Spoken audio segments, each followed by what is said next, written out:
Salut, voici un exercice sur l'énergie qui concerne la puissance d'une éolienne. Donc on a besoin d'une résolution graphique et ensuite de connaître la relation qui existe entre la puissance, l'énergie et la durée d'utilisation.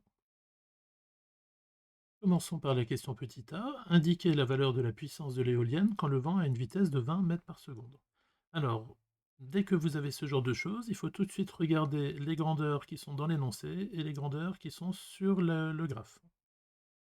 Donc ici, on nous parle de la puissance de l'éolienne et sur le graphe, on a bien la puissance en ordonnée.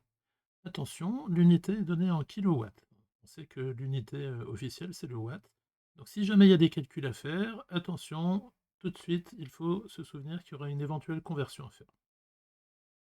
En ce qui concerne l'abscisse, il s'agit bien de la vitesse du vent qui est donnée en mètres par seconde. Et sur le graphe, la vitesse du vent qui est donnée en mètres par seconde. Donc là, pas de problème. Donc il s'agit simplement de lire la valeur sur le graphe. Alors on veut savoir ce qui se passe à une vitesse de 20 mètres par seconde. Donc on cherche le point 20 sur l'axe des abscisses et on regarde tout simplement quelle est la valeur en ordonnée qui correspond, comme ceci. Voici le point 20 mètres par seconde en abscisse. Et nous avons une lecture très facile en ordonnée, comme ceci. On a donc la valeur reportée sur l'axe des ordonnées qui vaut 3000 kW. Attention aux kilowatts. Pour la rédaction, le plus simple est de faire ce que je viens de faire, c'est-à-dire reporter les pointillés sur la courbe de puissance de l'éolienne, et ensuite de répondre de la manière suivante. La lecture graphique nous donne 2 points, P égale 3000 kW. Alors soit vous pouvez le laisser comme ça, ou bien vous pouvez écrire P égale 3 MW, ou bien éventuellement P égale 3 que multiplie 10 exposant 6 watts. Au choix. Il faudra juste faire attention, s'il y a du calcul après, de prendre 3 fois 10 exposant 6 watts pour ne pas faire d'erreur.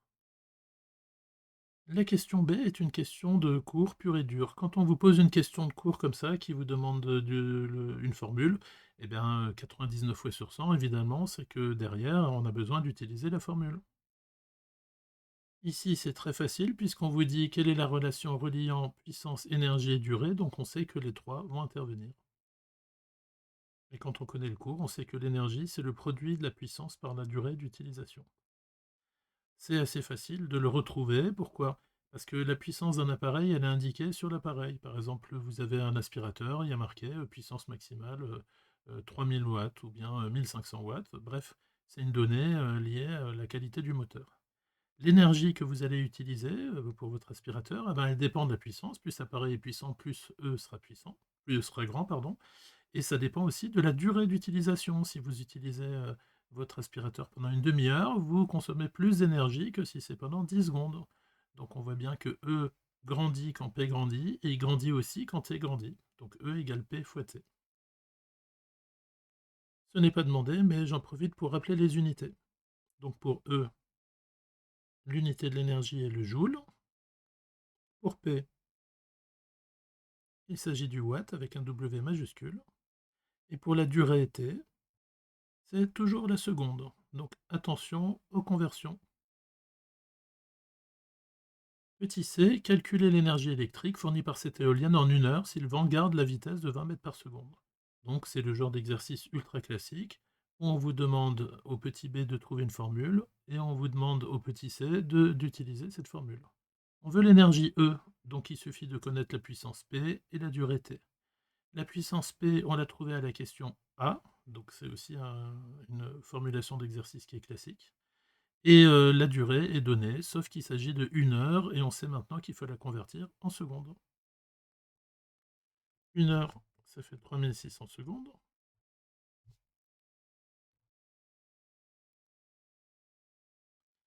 La puissance P vaut 3 fois 10 exposant 6 watts. Alors maintenant, il ne nous reste plus qu'à rédiger ça proprement. Première étape, on dit ce qu'on fait. Calculons l'énergie électrique. Pour ça, on va préciser qu'on utilise la forme, la relation mathématique du petit b, donc on va lui donner un nom, on va l'appeler petit 1, et puis on va utiliser le résultat du petit a. Donc on peut par exemple rédiger, c'est une possibilité parmi d'autres, hein, utilisant la définition petit 1 avec, eh bien, on indique les valeurs numériques. Donc P égale 3 que multiplie 10 exposant 6 watts, et T égale 1 heure égale 3600 secondes. Il nous reste à faire l'application numérique. On obtient tout simplement E égale 3 que multiplie 10 exposant 6 watts, que multiplie 3600 secondes. On a les bonnes unités, le watt la seconde, on obtiendra donc un résultat en joules. On n'est pas flemmard, on réécrit une ligne avec E égale, et puis là on donne le résultat du calcul fait à la calculatrice. Voici le résultat après calcul à la calculatrice. E égale 10,8 fois 10 exposant 9 joules, ou bien on peut écrire ça aussi en gigajoules. Un giga, c'est 10 exposant 9, c'est 1 milliard. Voilà, si on veut faire ça proprement, on encadre le résultat. Je résume pour ce genre d'exercice un peu calculatoire. Dans un premier temps, on dit ce qu'on fait. Ensuite, en s'appuyant évidemment sur le cours, on donne les formules mathématiques. On vérifie toujours qu'il n'y a pas de souci au niveau des unités, qu'il n'y a pas de piège à con. Et ensuite, on écrit la formule littérale. Et ensuite, on fait le calcul à la calculatrice et on donne le résultat final. Voilà, à bientôt.